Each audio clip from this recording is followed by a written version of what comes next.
जय श्री राम प्यारे भक्तों, आइए जानते हैं कि तुलसी के पास दिया जलाने से हमें क्या फल मिलता है। ये एक हम कथा के माध्यम से जानते हैं जो भगवान श्री कृष्ण ने देवी सत्यभामा को बताई थी। आइए हम भी तुलसी के पास दिया जलाने के फल के बारे में जानते हैं। एक समय की बात है, देवी सत्यभामा भगवान श्री कृष्ण से पूछती है कि हे प्रभु, तुलसी के पास दिया जलाने से क्या फल मिलता है। पृथ्वी लोक पर सभी प्राणी भिन्न भिन्न प्रकार से तुलसी माता के सामने दिया जलाते हैं। आप कृपा करके ये बताइए कि उनको तुलसी के सामने दिया जलाने से क्या फल मिलता है और तुलसी के पास दिया जलाने का क्या महत्व है और इसका क्या रहस्य है। रोज शाम को तुलसी के पास दीपक क्यों जलाया जाता है और इससे मनुष्य को कौन सा फल प्राप्त होता है। तुलसी के पास दिया जलाने की प्रभु क्या विधि है तथा दीपक लगाते समय कौन से मंत्रों का उच्चारण करना चाहिए। हे प्रभु, कृपा आप ये सभी बातें हमें बताइए। तब श्री कृष्ण बताते हैं कि हे देवी, आज तुमने बहुत अच्छा प्रसन्न किया है। मैं यह बात तुम्हें एक कथा के माध्यम से बताता हूँ जिससे तुम अच्छी तरह से सहमत हो जाओगी।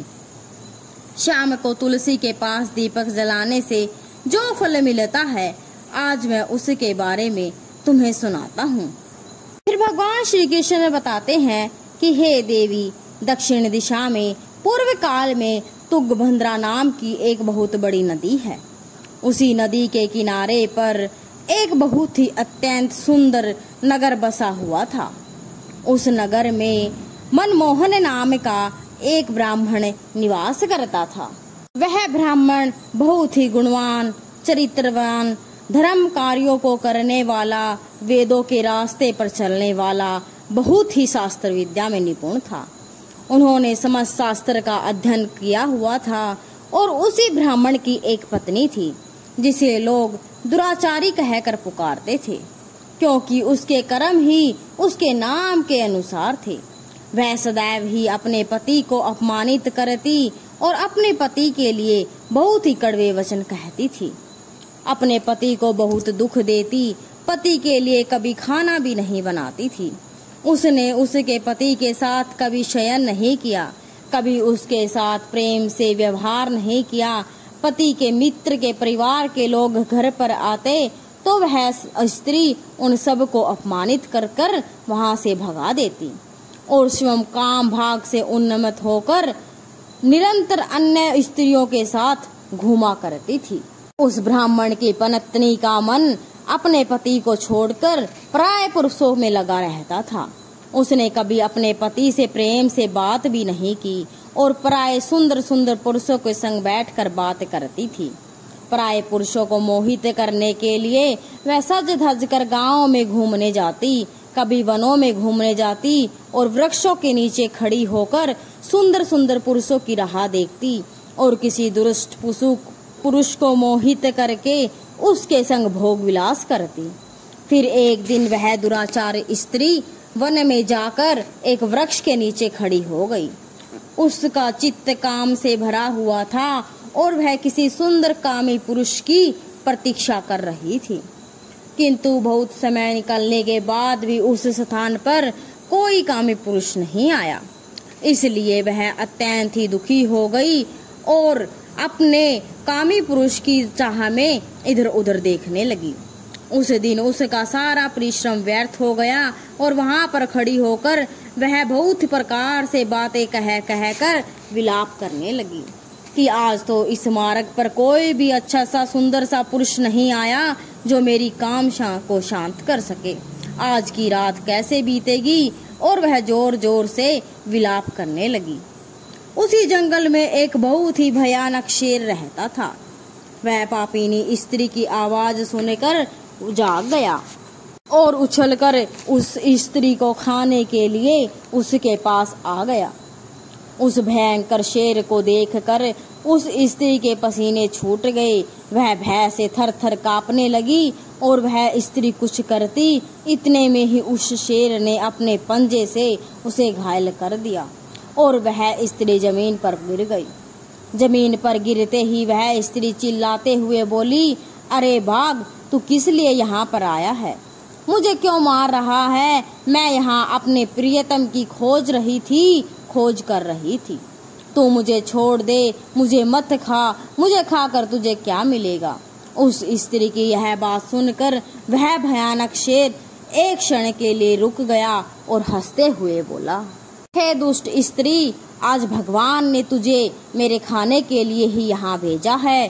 तुझ जैसी पापिनी स्त्रियों को खाकर यही तो मेरा काम है, तभी मुझे इस शरीर से मुक्ति मिलेगी। वह स्त्री कहने लगी, हे शेर, तुम कौन हो? मुझे सच सच बताओ, तुम्हें किस कारण से शेर का जन्म मिला और तुम मुझ जैसी स्त्रियों को क्यों खाते हो? पहले मुझे सारी बातें बताओ और फिर मुझे खा लेना।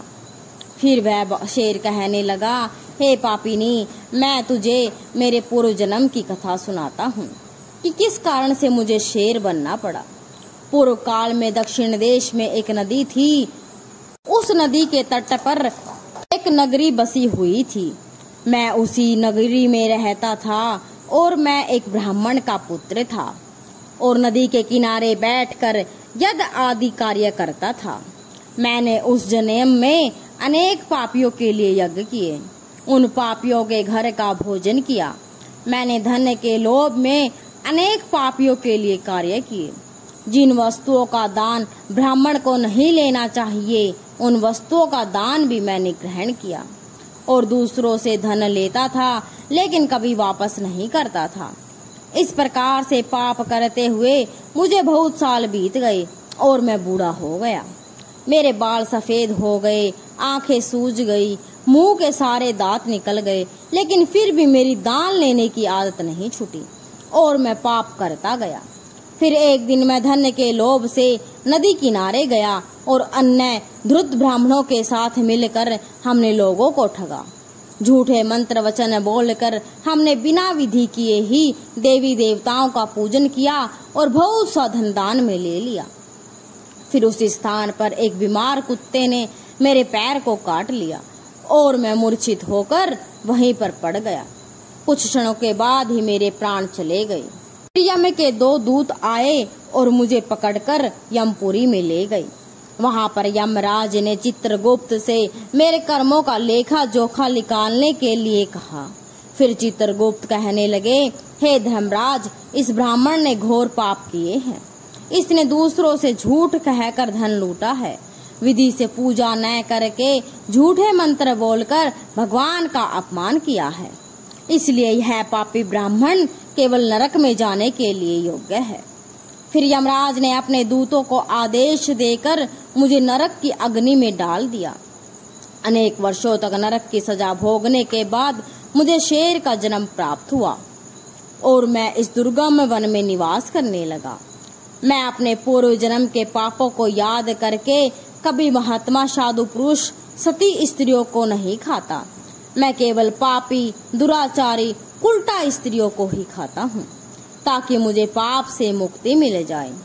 इस प्रकार से उस शेर ने अपने पूर्व जन्म की कथा सुनाई और उस स्त्री से कहने लगा, हे पापनी, तेरे आचरण से तू उल्टा दिखाई देती है।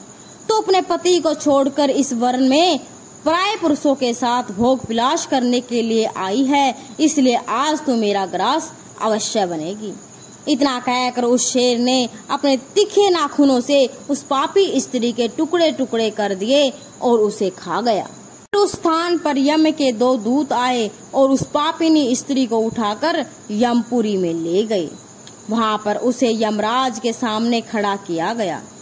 फिर चित्रगुप्त ने उस स्त्री का लेखा जोखा निकालते हुए यमराज से कहने लगे, हे धर्मराज, यह स्त्री तो अत्यंत पापिनी है। इसने बहुत ही घोर पाप किए हैं। इसने तो बहुत ही गलत कार्य किए हैं। इसने कभी अपने पति की सेवा नहीं की, अपने पति को भूलकर पराये पुरुषों के साथ भोग विलास किया है। उसके पापों को सुनकर यमराज ने उस स्त्री को अग्नि से भरे हुए कुंडों में डालने का आदेश दिया। अनेक वर्षों तक उसे उस कुंड में पकाया गया, फिर उसे निकाल कर रोवर नामक नरक में डाल दिया गया। इस प्रकार से उसे अनेक वर्षों तक अलग अलग नरकों में डाला गया और नरकों में डालने के बाद वह माँ पापिनी स्त्री पुनः पृथ्वीलोक पर आकर चांडाल के रूप में उत्पन्न हुई। चांडाल के घर में जन्म लेकर वह फिर से अनेक पाप करने लगी, व्यभिचार करने लगी, अनेक पापी पुरुषों के संग विहार करने लगी। फिर कुछ समय बाद पूर्व जन्म के पापों के कारण उसे कोढ़ का रोग हो गया और वह भयानक पीड़ा सहन करने लगी। उसका अंग अंग जलने लगा, उसके नेत्रों में पीड़ा होने लगी। इस दुख को सहन करती हुई वह दिन बिताने लगी। फिर एक दिन वह तीर्थ में स्नान करने के उद्देश्य से अंतपुर में चली गई और वहां पर स्नान करने के बाद एक आश्रम के बाहर रहने लगी। उस आश्रम में एक तुलसी का पौधा था। अन्य स्त्रियों को वहां पर तुलसी के पास दीपक जलाते हुए देखकर उस पापी स्त्री ने भी वही किया। उसने तुलसी के पौधे के पास एक दीपक जला दिया। फिर उसी रात हृदय फटने से उसकी मौत हो गई और यमराज के 2 दूत उसे ले जाने के लिए वहां पर प्रकट हुए।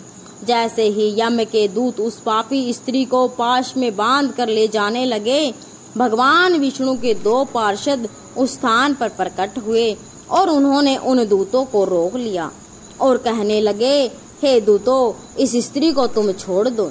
यह स्त्री नरक जाने के योग्य नहीं है। तुम किसके आदेश से ऐसा करने का अधर्म कर रहे हो? फिर यम के दूत कहने लगे, हे पार्षदों, हम यमराज के आदेश से इस पापी स्त्री को उठा कर ले जा रहे हैं, किंतु आप हमें क्यों रोक रहे हो, यह बताओ। यह स्त्री अत्यंत पापी है, इसे नरक में ले जाने की आज्ञा मिली है। फिर पार्षद कहते हैं, हे दूतों, यह स्त्री तो विष्णु भक्त है, यह नरक जाने के योग्य नहीं है।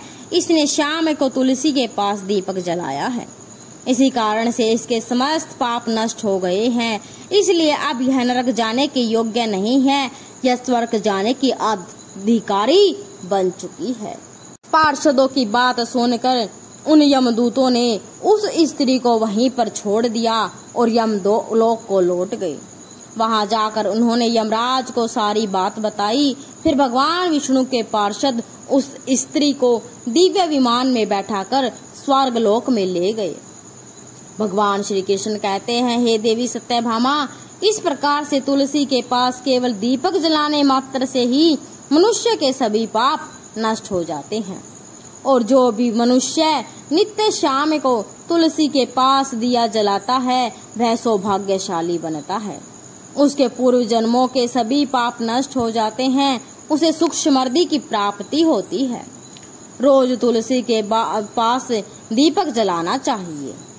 फिर श्री कृष्ण बताते हैं कि हजारों अमृत के घड़ों से नहलाने पर भी श्री हरि को उतनी तृप्ति नहीं होती जितनी वे मनुष्यों के द्वारा तुलसी का एक पत्ता चढ़ाने से प्राप्त करते हैं।